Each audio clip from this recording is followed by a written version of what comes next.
Now, BC One, BC's News 24/7.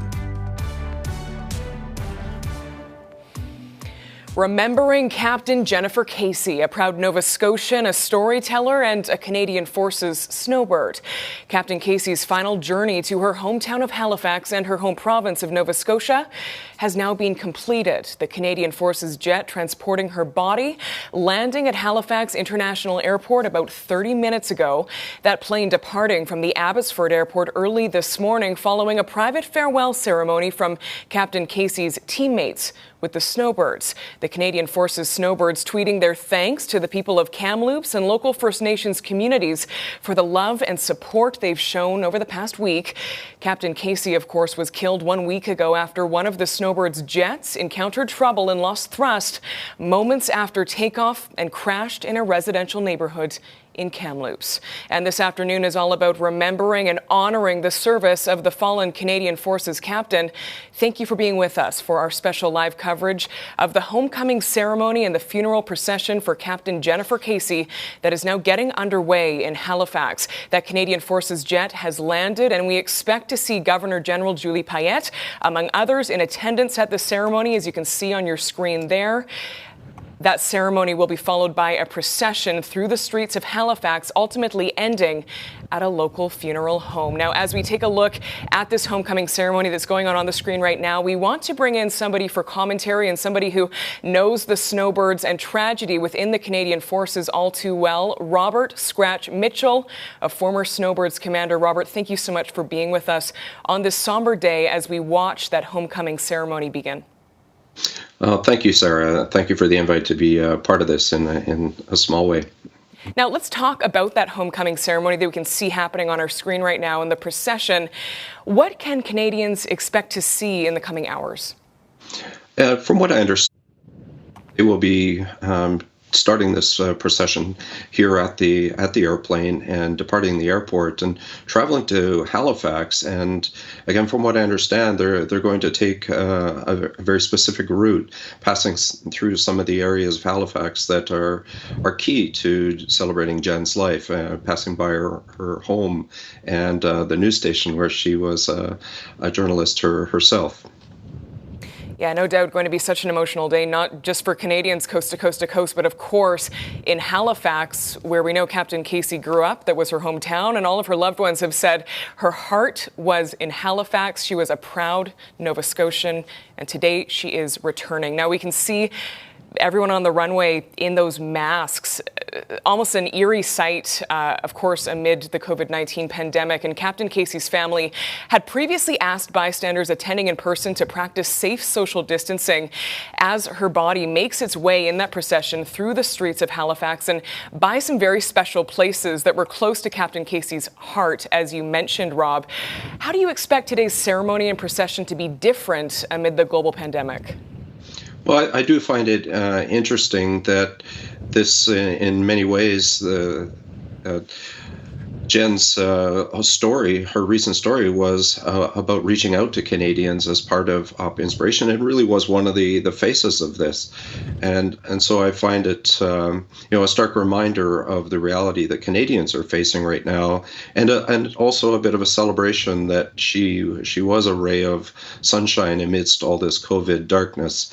And to have her coming back in midst of all this, I think, is important, in fact, and to be publicly recognized like this. Okay, and Rob, as we're speaking, such a heart-stopping moment here on our screen that I know you are watching from home as well. We can see Captain Casey's body.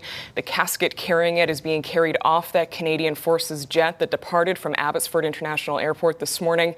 Those are her teammates, her fellow Snowbirds, her fellow Canadian Forces members, carrying her body to the hearse where it will be loaded, which will then be led through the city of Halifax by a police motorcade. We talked about those masks. You can see they're all wearing masks there as they're carrying that casket to the hearse. Let's just take a moment and watch.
Okay, just a truly awful day. This is the mother of Captain Jennifer Casey on our screen right there. You just saw her lead a procession of people holding flowers, laying them on the casket of Captain Jennifer Casey.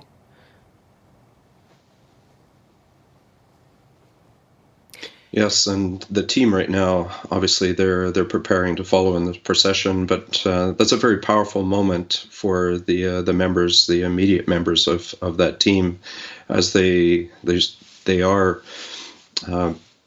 presenting Jenn back to her family and back to her hometown, and that would be a very moving and very powerful experience, as I sadly have experienced myself. Mm-hmm. And we saw those 8 Canadian Forces members carrying that casket with Captain Casey's body inside. At the very beginning there, they said, "We are saluting a fallen comrade." You might have been able to hear that on the feed there. We saw them salute Captain Casey for what is likely the last time. Scratch, as I know you like to be called, just want to get your take on this. As you mentioned, this likely hits so close to home for you. You yourself, during your time with the Snowbirds as commander, lost one of your team members as well. I mean, what do you imagine this is feeling like for those members on the ground right now? And how does this feel for you watching this and likely reliving this moment as well? Well, I must admit, I was overcome with a bit of emotion just watching it, and I'm feeling that I'm feeling their pain, and perhaps reliving some of my own team members' pain. And so in any military service like this, and about life, it's a powerful experience. The military has a tradition and there's gravity to it, and I think that strikes a different chord in people to start with, but having it very personalized, I think certainly for the people there, and even for myself watching it, it's very powerful. Right. And can you tell us, for those of us watching right now, you've been in an experience like this before. What are we watching right now? We saw the immediate family members lay flowers on the casket inside the hearse. What do you expect we will see in the coming minutes? I believe that everyone's preparing to get into the convoy that's going to follow Jenn through her journey back to her Halifax, and to, passing by her home and some of those key places that are pivotal to her life. And so this is very much a way of bringing Jenn back to things. And I thought it was very fitting even today that she essentially traveled the entire country today, passing over top of all of Canadians, to come home for this one last time. Right, and that is so fitting and that is so touching. And as we know, when she passed away 1 week ago today, it was what would have been the final leg of the Snowbirds journey, which was meant to inspire and uplift Canadians in an already really challenging time for the country at large, but especially Nova Scotia, which has faced so much tragedy lately. This is actually the second ceremony of this kind that we have seen in the past month. As we know, Sub-Lieutenant Abigail Cobra was repatriated just a few weeks ago. She died abroad, obviously, on a NATO training exercise off the coast of Greece. Scratch, what do you think this means for the Canadian Forces in general? I believe these are some tough weeks for the Canadian Forces. We're already in a very difficult time in Canada with COVID, and it also highlights that our Canadian Forces, our Royal Canadian Air Force, are actively engaged in operations, and whether it's Operation Inspiration here in Canada or abroad with NATO, and so that work continues, and the Canadian Forces are very much a part of operations around the world and at home, and so it does highlight that Canadian Forces members are accepting risk, and they are engaged. Yeah, and as you mentioned, even as it feels as though the world has stopped amid the COVID-19 pandemic, the Canadian Forces are still working. They are still an essential service, and they are still working every day, as you mentioned there, Scratch. We know for the Snowbirds right now, the team is grounded. They are on what the Canadian Forces are calling an operational pause. What do you see in the near future for the Snowbirds? I believe the investigation will be giving some indication in the weeks to come about the way forward with the aircraft, because that is the central issue at this point, is to make sure the airplanes are safe to fly again. I believe the team will rally back at home, leave the airplanes in Kamloops for the time until they get indication that they can proceed to get the airplanes back. And the team will be going, staying together as a unit on the ground, and that's very important in the weeks coming, that the team stays bonded together. And as they are home, they will be focusing on their own families as well. In this first week, the team has been in a very cohesive, insulated organization, being in Kamloops. But there would be great urgency to get home with their own family members, and there will be a time of grieving and being together with family, because of course something like this does bring home in so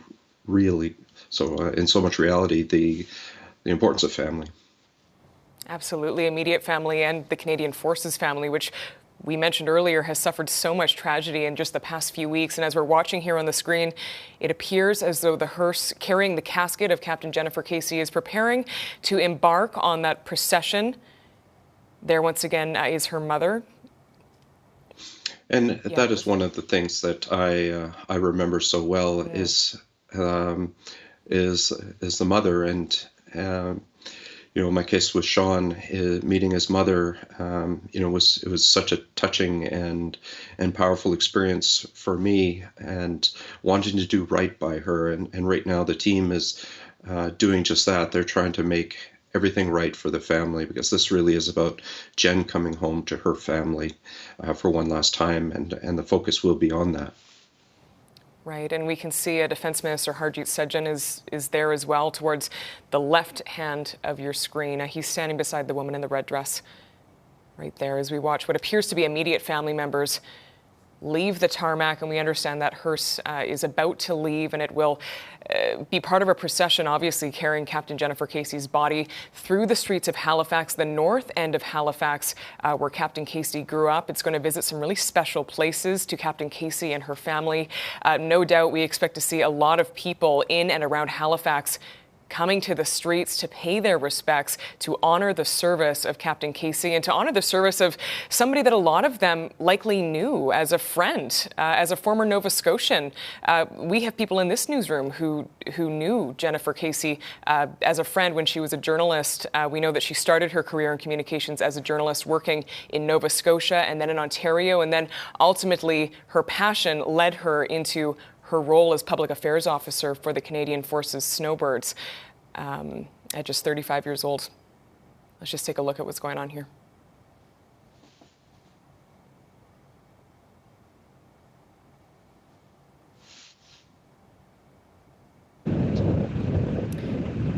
It's Governor General Julie Payette.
And as you can see on your screen here, the hearse carrying the body of Captain Jennifer Casey is departing the tarmac of Halifax International Airport.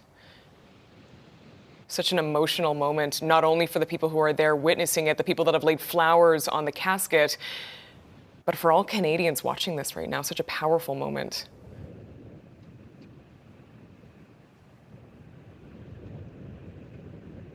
And a fellow Canadian Forces members saluting their fallen comrade as the hearse passes them.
That is Governor General Julie Payette on your screen, who was just talking to the Defence Minister, Harjit Sajjan, just a few moments ago.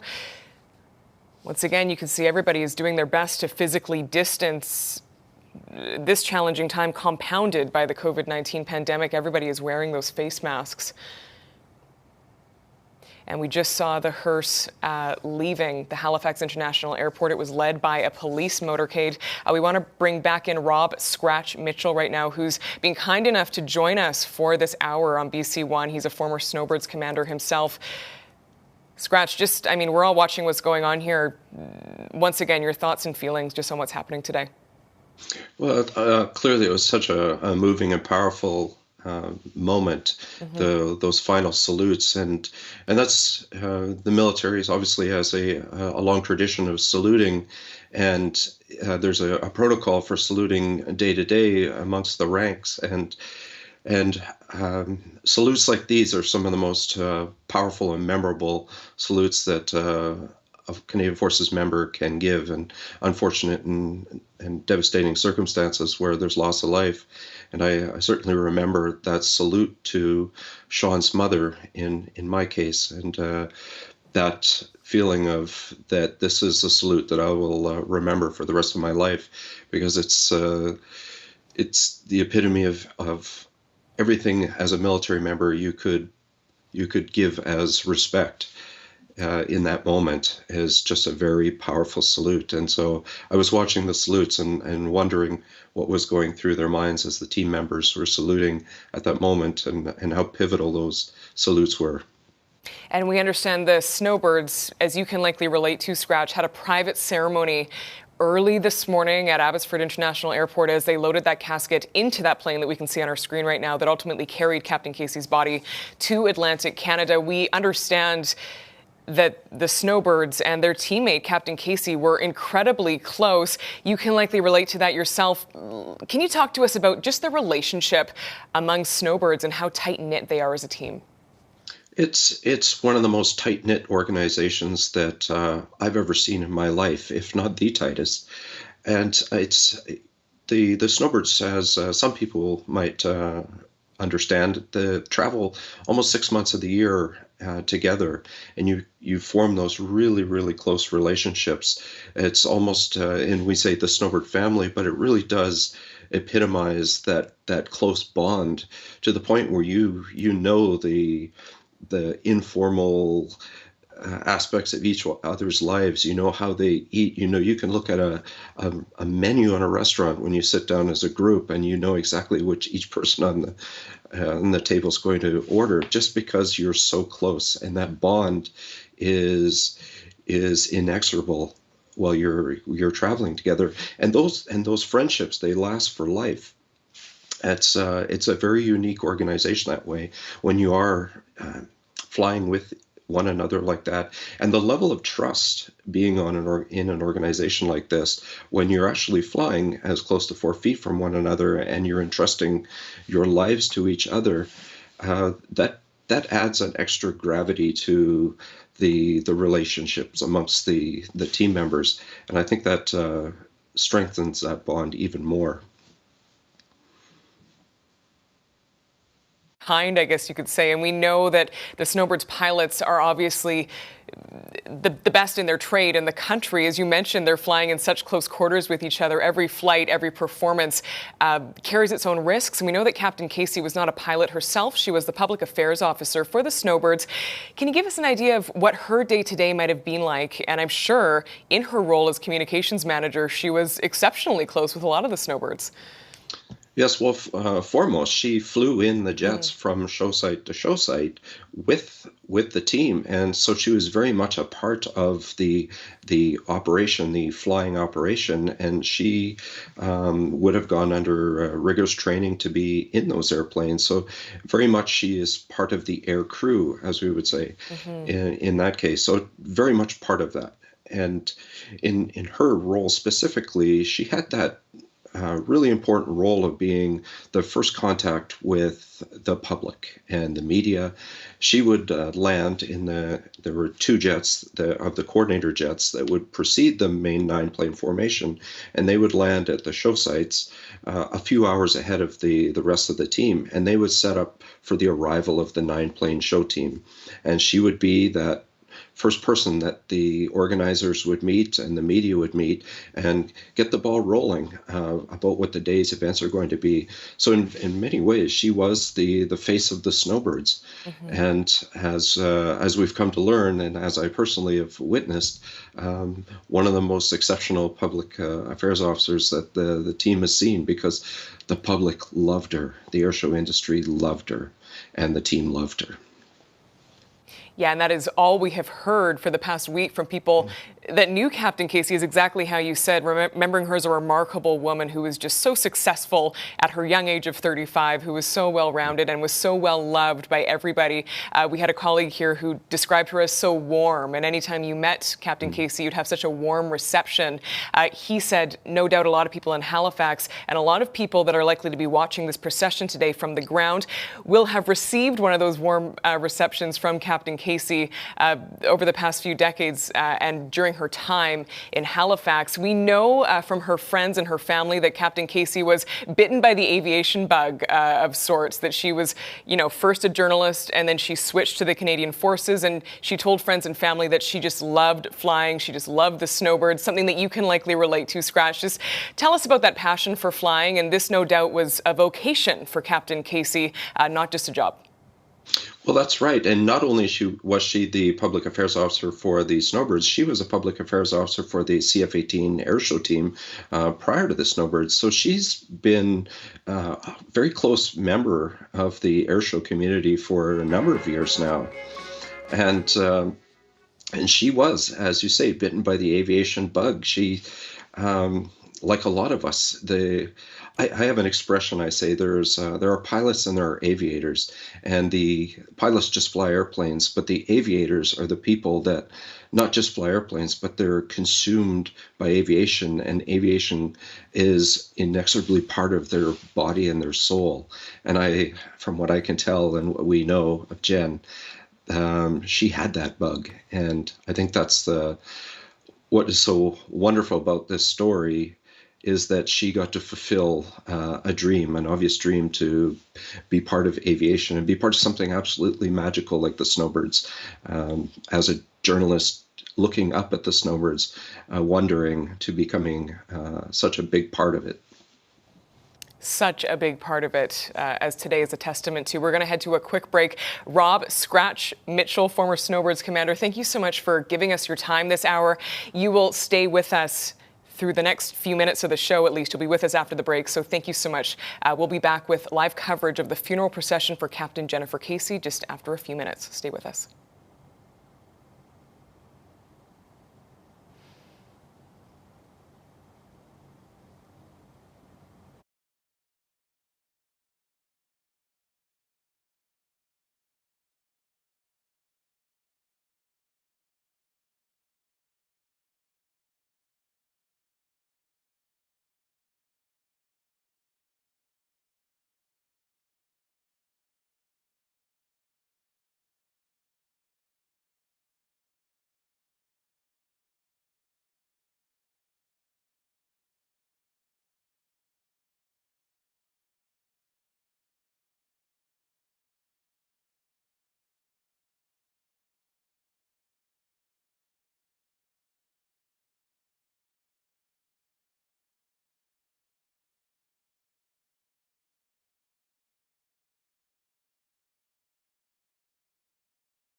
A lot of Nova Scotians coming out in person to pay their respects to the service of Captain Casey. Her family has asked everybody that comes out in person to practice safe social distancing and to wear white and red, which are the colors, of course, of the Canadian Forces Snowbirds, and in honor of their daughter, Captain Casey. We saw Captain Casey's mother earlier laying a flower on her casket as it was loaded into the hearse, a really emotional moment on the tarmac there at Halifax International Airport.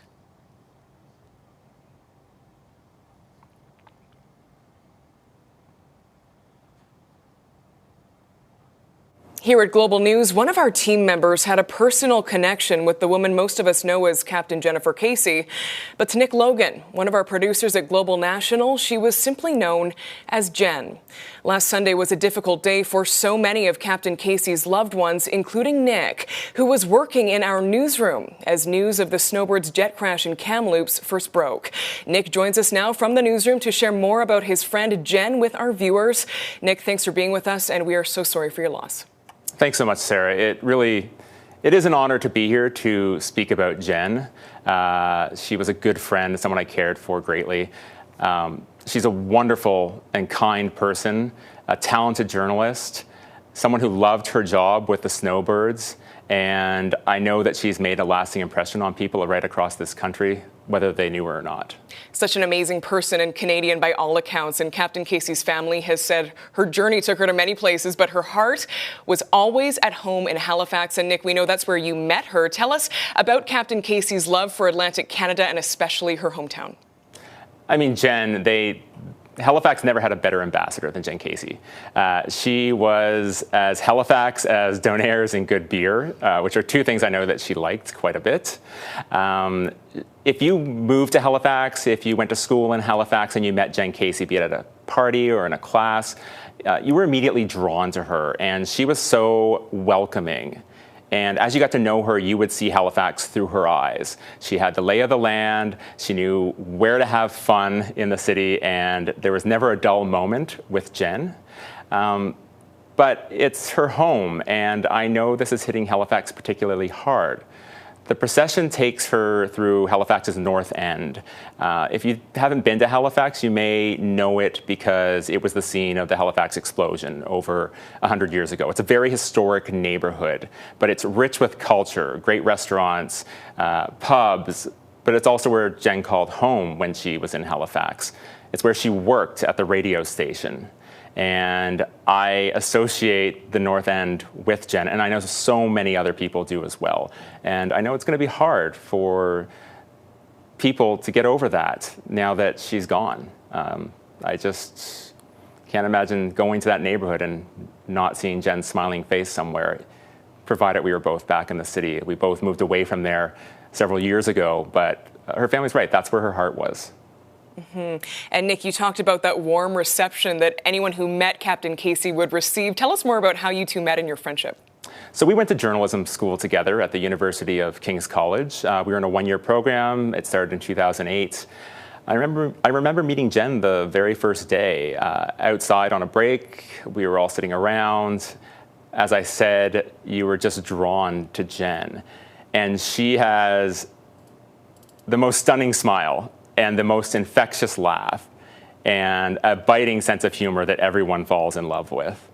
And in school, she was so hardworking. We looked at her as a leader, and she excelled so well at journalism. She had a job before she even finished school. So yeah, we kind of followed Jenn's lead. But as I got to know her,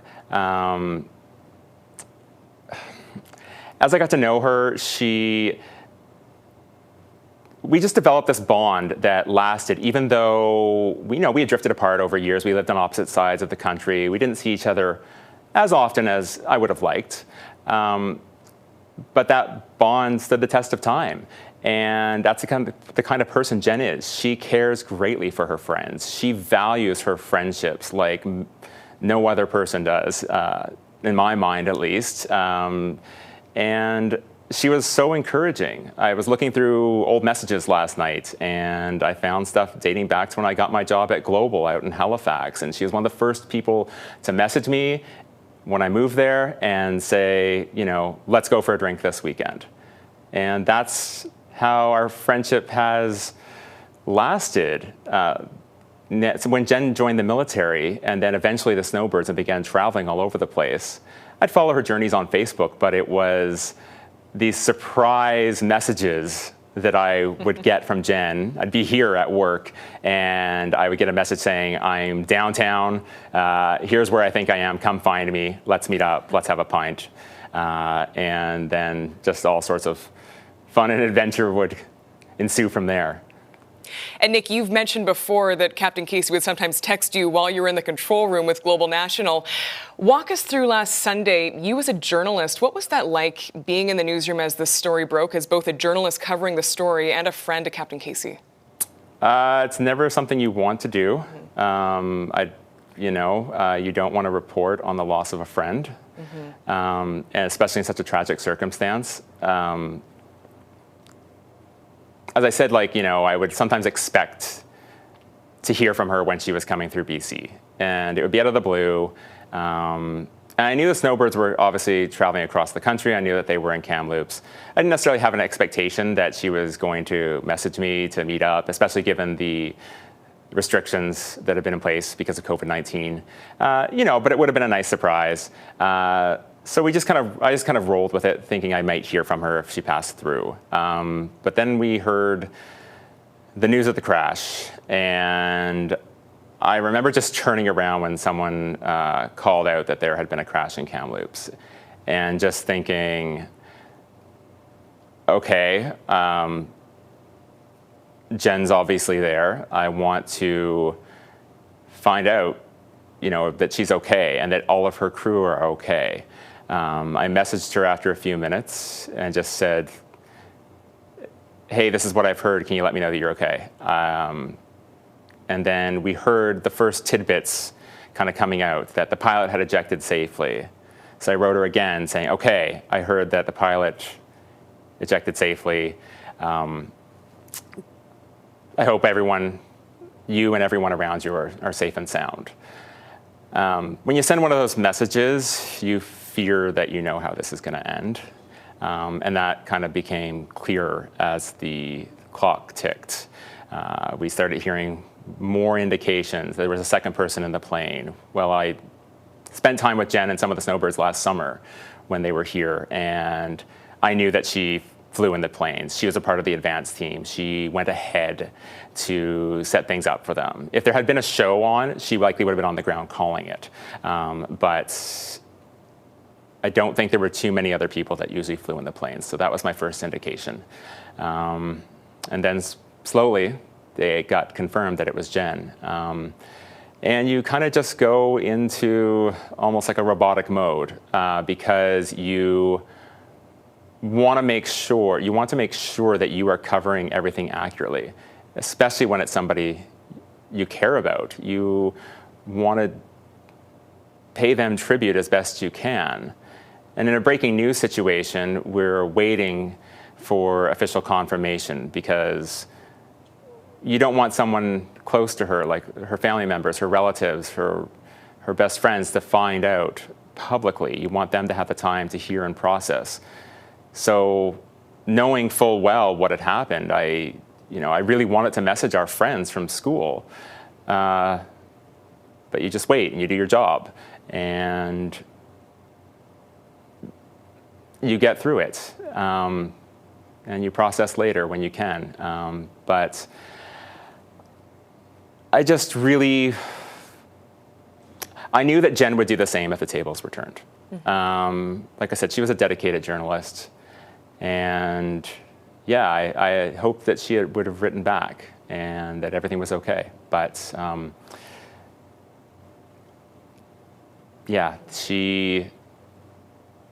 don't want to use a cliche, but she did die doing a job that she really, truly loved. And I hate talking about her in the past tense, but she was just an amazing person that the Snowbirds were lucky to have, and I know that she was lucky to be a part of that family. And Nick, just before we let you go, What are some of your best memories with Captain Casey? How will you remember her? And for those of us who weren't fortunate enough to meet her, how would you like the public to remember Captain Casey? Raise a pint. That's how I know Jenn. Again, meeting up randomly on a patio, be it in Vancouver or Halifax. She loved to have a good time. And she loved spending time with people and just laughing uproariously. I have so many stories of Jenn in journalism school and since journalism school. I've been looking through other people's stories and photos in the days since she passed. And there's not a single one, despite, feeling that kick in the gut, that doesn't make me smile, because whether it's a silly image of her,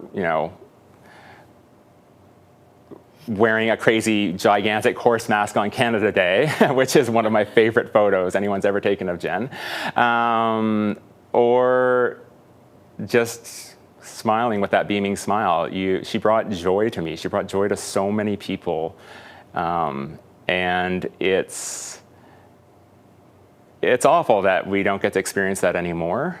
But I can always think of the happy thoughts with Jenn, and I want to celebrate her as best I can. I wish I could celebrate with the people who were close to her. My friends from journalism school, I know they're all hurting.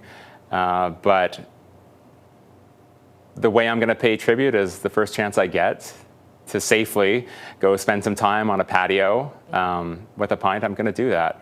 I know one of the places that we last hung out at, it was closed up when I walked by the other day. Once it reopens, yeah, I'm going to go sit there in the sun just like I would with Jenn and see how the day unfolds, because it was always a random adventure with Jenn, whether it was a day of storytelling or her dragging me to a country music night to the wee hours of the morning. It was, every moment with Jenn was memorable, it was special, and a hell of a lot of fun. And so I think she would want to be celebrated with people having fun in her honor. And Nick, as you and so many others have said, Captain Casey brought so many people joy, and I think it's safe to say you've brought us and a lot of our viewers joy with your memories of her today. So thanks for being with us. That's Global National's Nick Logan. Nick, thank you for taking the time to talk about your friend Jenn, and our condolences for your loss. Thanks so much.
Her body makes its way into downtown Halifax and to her final resting place. We have seen many Nova Scotians coming out to the side of the road to pay their respects to Captain Jennifer Casey, whether they knew her or not. And they have been asked by their families, by Captain Casey's family, to practice social distancing and also to wear red and white, which is the color of the Snowbirds, and in honor of Captain Casey. News of Captain Jennifer Casey's death sent shockwaves across the country last Sunday, and her loss is being felt by those who've never even met her, along with, of course, her family and her friends. And those who knew Captain Casey are remembering her as a constant source of positive energy with an infectious smile and personality, who approached life and its challenges with dignity and grace. And somebody who knew that all too well is Richard Zarowski. He's now a regional councillor in Halifax, and he previously worked with Captain Casey during her time as a journalist in a previous profession before joining the Canadian Forces. Richard, thank you so much for being with us, and our condolences for your loss. It's my pleasure to talk about Jen, and thank you very much for having me on. It is our pleasure, and as we continue to watch that police motorcade escort Captain Casey's body down Highway 102 in Halifax, Richard, tell us more about your relationship to Captain Casey and her relationship with Atlantic Canada. Well, she has deep roots here. Her family's from here. She went to Dalhousie University, where she got a general arts degree, and then went on to King's College, University of King's College, to become a journalist. And she started working where I was working for Rogers Radio, All News, 95.7 at the time. And I was doing the science talk show as well as doing the science files, and I was the on-air meteorologist.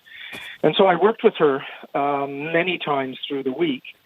She produced my shows, she produced the talk shows, and she was a consummate journalist, always a smile on her face, very bright, very well-rounded. She went on to get her master's from Royal Roads University, and we were so happy for her when she made the leap into the armed forces, because this really was something that she'd been looking forward to. And she spent about 4 years with All News 95.7 in Halifax. And at that time, I was there as well. And it was just such a pleasure to work with her. And Richard, we know that this procession is actually going to wind by some really special places that were close to Captain Casey's heart. And we understand that 95.7 The Newsroom might be part of that route. I imagine you are watching this procession along with all of us right now. What are your thoughts and your emotions as you are watching this and watching all of the Nova Scotians coming out, flanking the roadside just to pay their respects to the woman that we knew as Captain Jennifer Casey, but the colleague that you knew likely as Jen? It was Jen, and it's with mixed emotions. I mean, it's just with such incredible sadness that this happened, and then it's with such pride to have known her, and to have been part of her life as a colleague who worked with her, and you could see that she was destined for great things. And when she went to the Snowbirds, when she went to the Armed Forces, it was just she blossomed. And I remember when they flew over Halifax 2 weeks ago, she was in the plane and she had texted one of our other colleagues in the newsroom saying, "Halifax looks beautiful."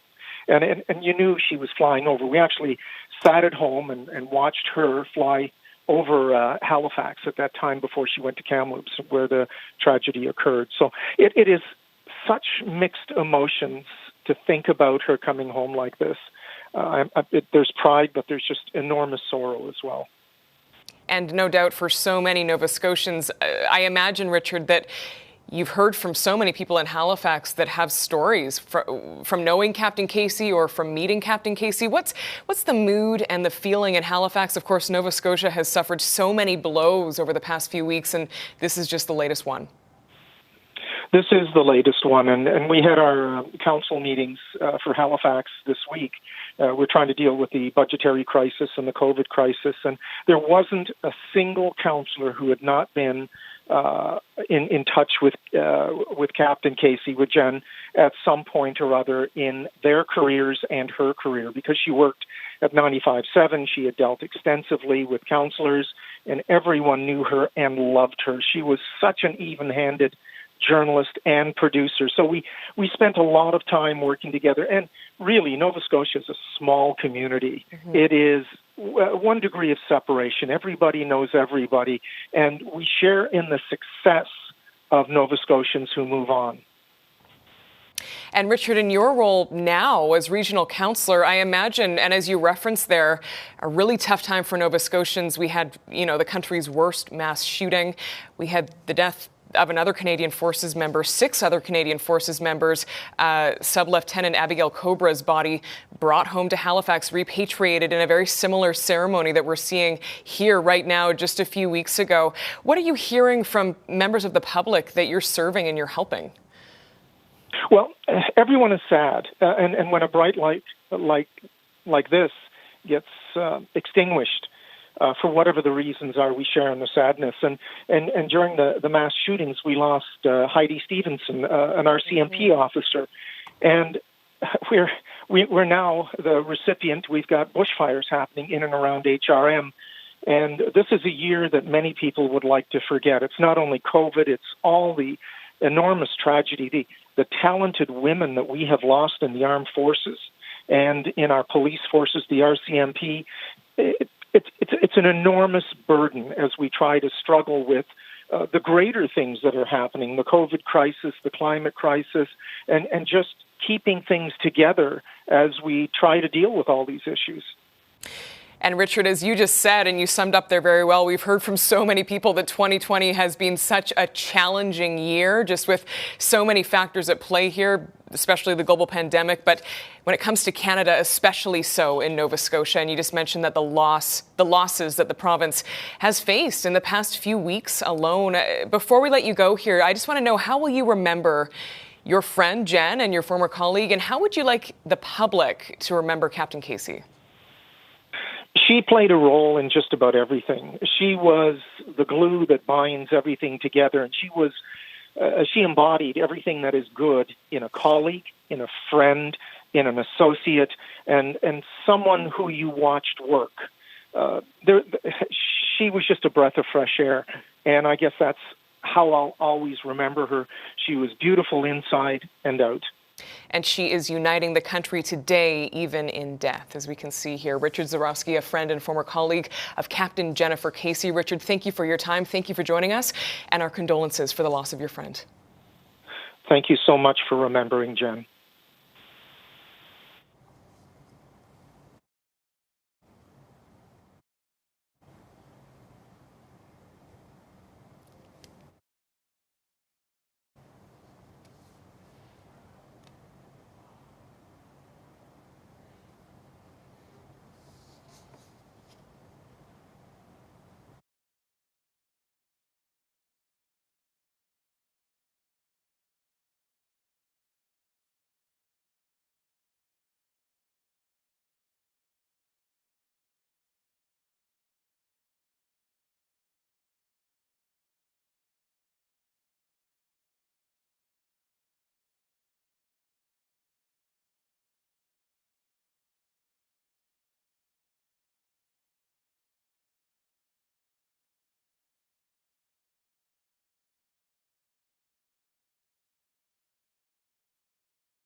so many news stories. We've had fires, we've had hurricanes, we've had all sorts of things happening politically. And she was able to deal with all of those things, find the story, find the central root of things, and present it in such a way that the public knew exactly what the issues were. And all the counselors that I know and all the politicians that I know are deeply saddened at the loss of someone who displayed such incredible professionalism. And Richard, you are in Halifax right now, so we're going to lean on you a little bit here. For our viewers here on the West Coast that don't know Halifax, that don't know Nova Scotia, we understand that this motorcade is approaching Bayers Road, where it will then kind of snake through and wind its way through the downtown core of Halifax, passing some really special places. What do you expect to see? And for those of us who aren't familiar with Halifax, where can we expect to see this motorcade go? Okay, so it'll go along Bayers Road, which is basically the major road off the 102 into central Halifax. And once it gets into Bayers Road, it'll move on to a number of streets, which will take it into the heart of Halifax, and especially the King's College area, where she went to study journalism, and past Dalhousie University, and on to Almond Street, Agricola Street, all these streets that lead to the downtown, and then finally to the Lady Hammond. She'll actually be going past 95.7, where she spent 4 years working as a producer, on-air personality, as a journalist, and as a newsreader, and then on to the Atlantic Funeral Home towards the end.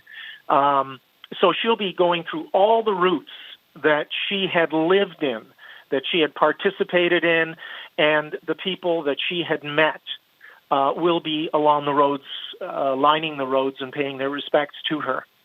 Mm-hmm. And we know from all of her loved ones that have spoken to us how much she loved Halifax. It's just so tragic watching this, that at just 35, she is returning home, obviously in a casket, as we are watching here, and going past all of those places that meant so much to her and that she meant so much too. You mentioned going by her former newsroom, going by King's College, where she was a student. Let's just take a look here and look at all of those people on the side of Highway 102 as this motorcade continues to make its way into downtown Halifax. It will turn down Bayers Road, as Richard just told us. Let's just take a look.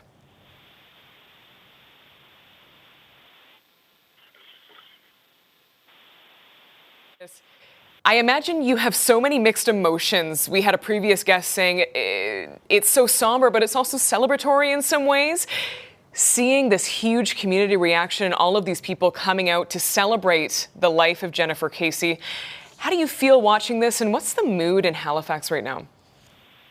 Well, yeah, I think you put your finger on it, that it is mixed emotions that we have, but the mixed emotions are incredible sadness and loss, but also coupled with pride and love and a comradeship that binds us all together.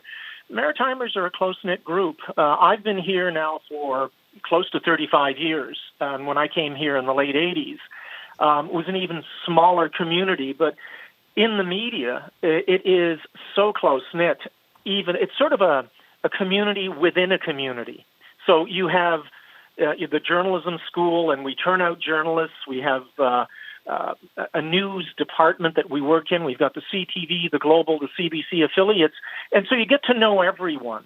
And it's no accident that she was considered to be, such a consummate maritimer. Her friendliness was really the thing that we remember most. And I think when you ask how we feel, it's everything.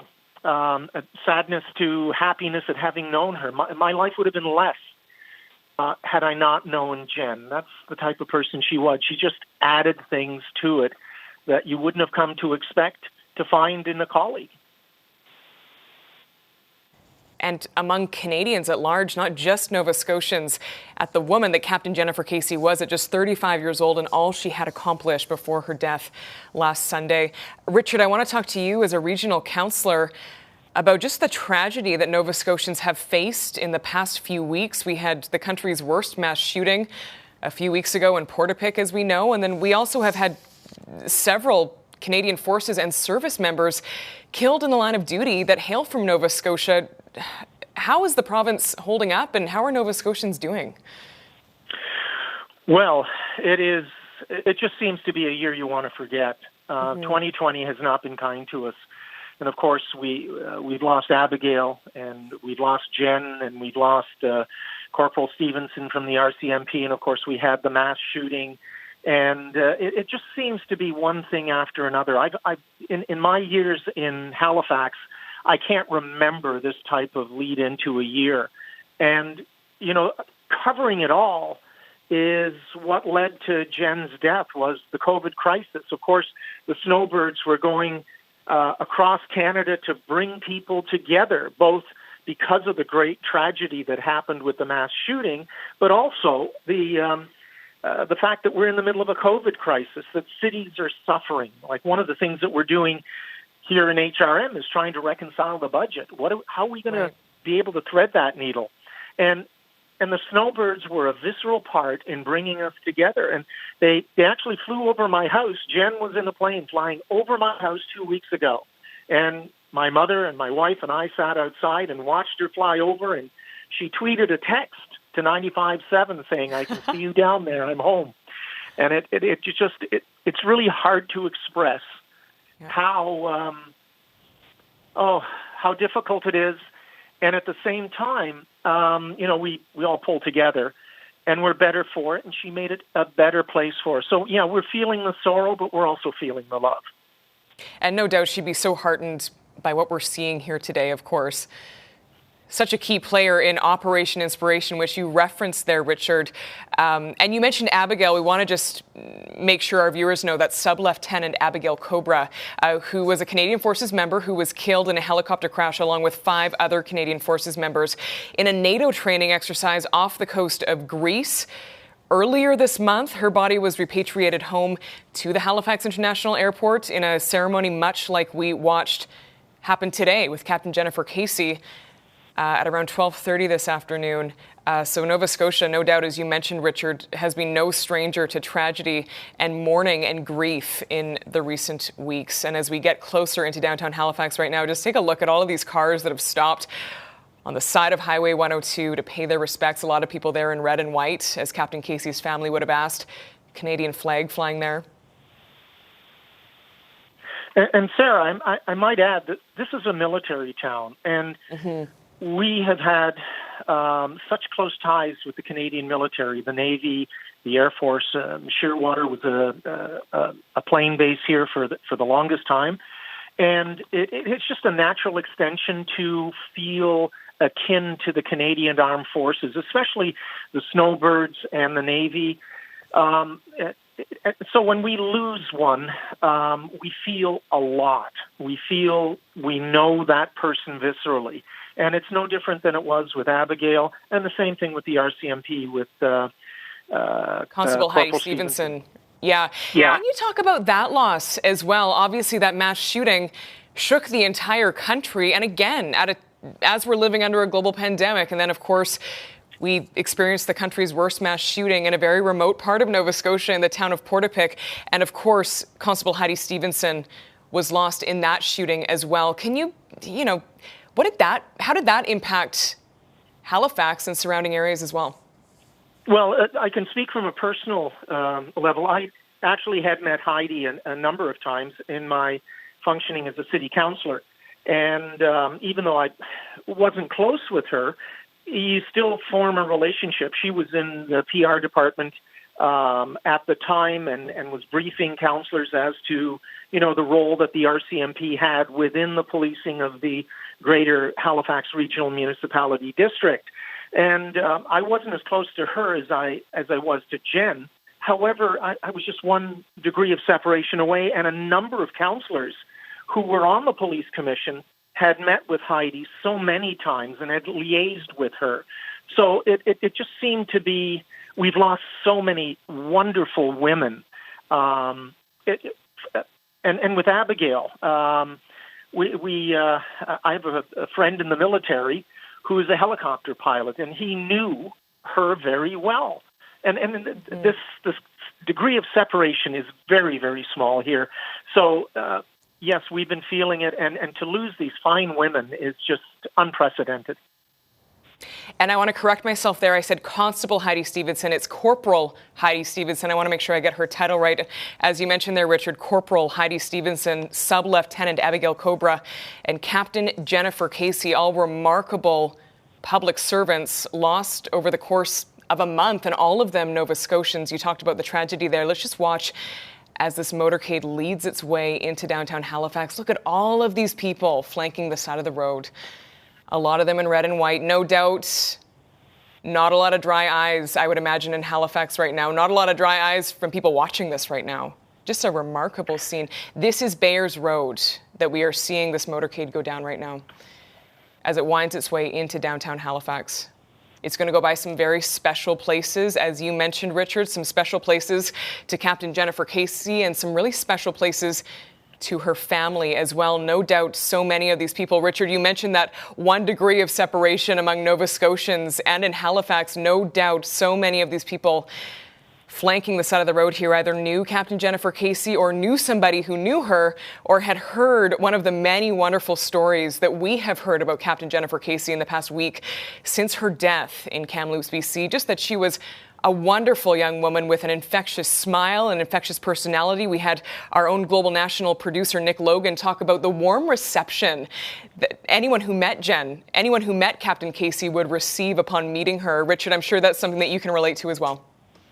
Yes, it is. And, you know, as she winds her way back home, it's important to notice that she was an incredible Habs fan. We have, of course, the Halifax Forum, and for many, many, many years, we had the Halifax Canadians, who were the American League affiliate with the Montreal Canadiens, and it was a favorite of hers, as were the Mooseheads. I mean, she participated in producing the broadcast of the Moosehead games before she moved on to the military. When she was with 95.7, of course, they covered all the Mooseheads games, which are the junior A team in Halifax. And she was a great fan of the Mooseheads and the Montreal Canadiens. And, of course, you mentioned the Snowbirds, which was her final job. And every place in this motorcade has some sort of relationship to her past. And as I said, you know, Dalhousie is just up the street. We're very much a university town. We're very much a military town. All the counselors that I had known spoke so highly of Jen in their short meetings, whether they were short meetings or long meetings, or whether they'd known her for a number of years. She was just incredible to work with. And we're so sorry to see this happen, yet at the same time you can see the pride that Nova Scotians have for one of their own. And she is the third in just terrible losses that we've experienced over the last month. And as we watch on our screens here, you mentioned that indelible imprint that Captain Casey left on Halifax and Nova Scotia, not only in life, but also in death, as we can see on our screen here. It's so powerful to watch these Nova Scotians come out. We saw a few moments ago, a lot of them standing on the boulevard there, raise their arms and salute the hearse that was carrying the body of Captain Jennifer Casey as it passed, as we continue to watch that procession that is now turned off of Highway 102 and onto Bayers Road and winds its way into the downtown core of Halifax. Richard, I would imagine the city of Halifax has likely come to a standstill right now. Yeah, it has. And anybody who's on the road right now and anywhere will be pulling off to watch the motorcade go by. And it's slowly making its way through Halifax. And, of course, it's a beautiful sunny day, and it couldn't be better to sort of signify the feelings that we have for Jen and the sadness we feel in watching her come home this way. So it's again with such sadness and with such pride as the motorcade winds its way through. I mean, everyone has come out, and the streets are quiet in and around the motorcade. It's just people lining the roads. Yeah. Yeah, a moment of silence in some ways that has lasted now for almost 2 hours at this point. We know that plane landed at Halifax International Airport at around 2 o'clock local time here on the West Coast, just before 6 o'clock Atlantic time, local time in Nova Scotia. And this is about 2 hours later, almost exactly 2 hours later. We are still, of course, seeing so many Nova Scotians dropping whatever they had planned today to come out and pay their respects to the service of Captain Jennifer Casey. As we continue to watch there's a Canadian flag there. The family of Captain Jennifer Casey had asked that anyone coming out to pay their respects wear red and white, the colors of the Snowbirds, which of course represent the Canadian flag as they are in flight. Let's take a look here. It's winding through what looks like a residential neighborhood right now in Halifax. You can see all those people in red on the right side of your screen. Okay, so this is Oxford Street in Halifax for our viewers that can't see that street sign there. There was some significance, of course, as you mentioned, Richard, to the route that this procession is taking. It's going to go by some really special places. Do you know where this is right now? This is Oxford Street, as we understand it, in Halifax. Yes, it's very close to the station, and it's approaching the downtown as it winds its way through. There'll be a number of streets which sort of double back on each other as the motorcade winds its way through. So, it'll go along the very Oxford Street and then towards Agricola and Almond and then on to Woodbine. So it will wind its way in and around the areas that Jenn frequented. As I mentioned, she went to Dalhousie University as an undergrad, and of course, inside Dalhousie, we've got University of King's College, and she'll be going past there as well before her final resting place at the Atlantic Funeral Home. Mm-hmm. Such an emotional time for so many people there, and we are seeing on our screens so many motorcyclists following that procession as it makes its way, led by police, of course, through the downtown core of Halifax. Richard, we've touched on in our coverage today of this procession how sad and ironic it is that Captain Jennifer Casey has completed her final cross-country journey, but it was never supposed to be this way. Of course, that journey was supposed to end in Vancouver on the final leg of the Canadian Forces Snowbirds Operation Inspiration, which left Halifax, as you mentioned 2 weeks ago. You mentioned Captain Casey actually sent you a message as she was flying over the newsroom that the two of you used to work together, and that we understand the procession is going to pass by momentarily here. Operation Inspiration was meant to uplift and inspire Canadians in what had already been such a challenging time for so many people living under the global pandemic. That mass shooting in Halifax and Portapic, as we touched on earlier. No doubt, I never had the fortune to meet Jenn, but from everything that we have heard of her, it sounds like that Operation Inspiration really had her hands all over it. It did. It was really a reflection of her. And when she flew over and tweeted 95.7, the folks in the newsroom, I mean, it was just amazing from what I understand. Megan Groff, who was the producer at the time and a very, very close friend of hers, actually posted the tweet and said that, Jenn had just flown over. And I was just sitting outside in my backyard when they flew over us, and they couldn't have been more than a couple of 100 feet off the ground. And it was just an inspiring sight. And so this Operation Inspiration really reflected who Jenn was, and she really added her personality to it, and you could see that it was very much a reflection of her and a part of her, how they were going across the country to get us all, pull us all together. We're sort of not a divisive bunch, but we're a mosaic of many different parts in Canada. And this operation was kind of the stitching that pulled us all together in times of strife and trouble. And so I guess that's what's calling to us right now, is that she is pulling us together yet again in another way and in such a sad way. And she continues to inspire and unite Canadians even in death, as we watch this procession wind its way into downtown Halifax. Take a look at just all those people, all those Nova Scotians that have come out to pay their respects to Captain Jennifer Casey. Richard, just before we let you go, how will you remember your friend and your former colleague, as you know her, Jenn, and how would you want the public to remember Captain Jennifer Casey? Well, I'm looking at her picture right now, and she's standing in front of the Snowbirds, and she's smiling. She's just absolutely beaming, and that's how I'll remember her, a beaming, smiling person inside and out with an infectious laughter and a wicked, wicked sense of humor. So all of those things put together embody what I'll remember with Jenn. A remarkable Canadian by all accounts. Richard Zorowski, a friend and former colleague of Captain Jennifer Casey. Thanks for being with us today. And thanks for our viewers. Sarah, thank you so much for having me on. You bet. Thank you for your time. And thank you to our viewers who are with us. We'll be back with more live coverage of the homecoming for Captain Jennifer Casey after a quick break.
this huge outpouring of support in Nova Scotia. You mentioned those Haligonians. Everything has come to a stop, essentially, in Halifax right now. Everybody paying their respects to the sacrifice and the service of Captain Jennifer Casey. What does this mean to you as a Canadian Forces member yourself and a former Snowbirds commander? Oh, I'm actually welling with a bit of pride. I think not only it represents what Canadians are about, but really the spirit of the East Coast. And I will say personally that we loved going to the East Coast, and we loved the Halifax Air Show when we went there. And if we were afforded a day off, we always made sure we could have a day off in Halifax because of the reception of the people, and it quite simply was a lot of fun to be there. And I think it is about the people there. Wherever we went, they embraced us. And I remember even silly things like just stopping in a local store to buy some replacement garments, and they recognized the Snowbirds, and they were like, they wanted to chat with you about the most mundane things. And I think that's just exemplary of what the East Coast spirit is about. And so that makes me happy to see Halifax embracing so deeply Jen at this moment. And by all accounts, Captain Casey embodied what you referenced, just what we all love about Atlantic Canadians, just largely so warm, so friendly, so easy to talk to, and so approachable, as you mentioned there. We had an earlier guest talk about how Halifax is not just a university town, they are a military town, as you referenced there. A lot of affection, a lot of respect for the military. Can you elaborate a bit more on just your experience in Halifax, in Nova Scotia, as a Canadian Forces member? Yes, and my first tour as an F-18 pilot, I did a lot of work in the East Coast as we positioned F-18s out there for various training exercises with the Navy and NORAD. And those were the ones I quickly learned that I wanted to be part of, because it was truly a wonderful place to work. And then, as I mentioned later in my airshow career, I've came to learn that the East Coast air shows, and Halifax in particular, were so engaging and so warm. And they really valued you, really felt you were valued as a Canadian Forces member, but even more so as a Snowbird, and being able to wave the flag for them at that time. And a prevailing theme and description of Captain Casey from all of those who knew her is she was a really great teammate. And whether that was as a friend, whether that was as a Canadian Forces member, or as a colleague in her former profession as a journalism, we had a former colleague of hers just talking about how uniting she was within the newsroom that she worked in Halifax, that we understand this motorcade is just about to pass. That's a local newsroom where Captain Casey worked as a journalist until 2014, a local radio station called 95.7. And we know she went on to be public affairs officer for the Canadian Forces Snowbirds. No doubt an even tighter knit team the Snowbirds are, and Scratch, you know that all too well. Tell us about just how close the Snowbirds are as a unit and what that relationship is like among team members. The Snowbirds is the epitome of teamwork, and I've been fortunate in my life to have been part of a few sporting teams and different organizations that in all rights are very tight organizations, but nothing has ever compared in my life to the teamwork and the sense of team that the Snowbirds brought me, and certainly brought Jen. I think that's one thing that I noticed when I first came to know her in the airshow circuit, is that she fit in right away, and she was a team player. Like, that was very obvious, and that she was embraced by the team as well, because that team travels together months on months and together, and the team forms that bond, being able to travel. And you're not just working in the day, you're going to social functions in the evening, you're dining together, and you're traveling in airplanes together. So that bond and that level of teamwork is unparalleled. And we're seeing this procession appear to come to a stop right here. We're seeing that Mountie crossing your screen, that flag at half-mast. Of course, the Mounties in Nova Scotia have suffered a huge loss of their own in recent weeks as well, and now they're tasked with leading this procession for another tragedy and the loss of another remarkable servicewoman. We're just going to, as we wait to see what is going on here, this actually appears to be the funeral home, which would be the final destination of this motorcade procession. But Scratch, as we have you on the line here, we're just waiting to see what's going to happen next here. You talked about how close-knit the Snowbirds are, and see all those motorcycles going past there on your screen. You lost a pilot yourself during your time as Snowbirds commander. We know the team now is on operational pause, as the Canadian Forces puts it. What happens next, and what happens next for the grieving process, a very personal and intimate process for the Snowbirds themselves? In an operational sense, the team is going to wait for some indication from the investigation about what's going to occur with the airplanes and what a timeline might be expected for that. So very much a time of waiting in an operational sense. But more importantly, the weeks coming are ones of the team readjusting to this new situation of grieving and going through that process, having lost a very close team member, and thinking at the same time about how to go forward with the team and what that means with the loss of Jenn. She was a big part of the team, and she will be a big part of this entire year as it plays out for the team. And they will honor her and commemorate her in any way possible. I know in our case, in our year, that we made up special patches on our uniform that we wore with great pride that had the number 2 on it, because we had lost our number 2 pilot.